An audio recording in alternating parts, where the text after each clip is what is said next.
ಇತಿಹಾಸದಲ್ಲಿ ಎಲ್ರೂ ಗಿಳಿ ಪಾರಿವಾಳದ ಬಗ್ಗೆ ಮಾತ್ರ ಬರ್ದವ್ರೆ. ಅದೇ ಜಾತಿನಾಗ ಹುಟ್ಟಿರೋ ಕಾಗೆಗಳ ಬಗ್ಗೆ ಯಾವ ಮುಂಡೆ ಮಗನೂ ಒಂದು ಅಕ್ಷರನೂ ಬರ್ದಿಲ್ಲ. ಇದು ಹೊಟ್ಟೆ ಉರ್ಕೊಂಡಿರೋ ಕಾಗೆಗಳ ಕತೆ. ಇದು ಕಾಲದಿಂದನೂ ನಡ್ಕೊಂಬಂದಿರೋ ಎಣುಗಳ ಕತೆ.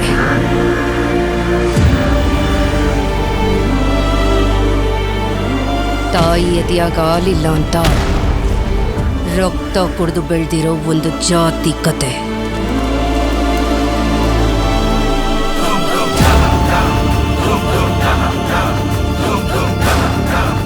ಒಬ್ಬ ಗುಂಡ್ಗೆ ಇದ್ದವನು ಬಂದು ಇಡೀ ಜಾತಿಗೆ ಧೈರ್ಯ ತುಂಬ್ದ.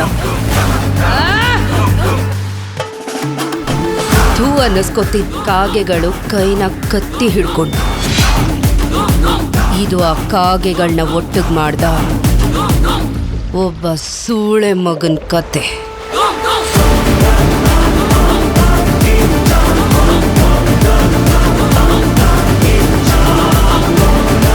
ನನ್ನ ಮಗ ನಾಯಕನಾದ ಕತೆ.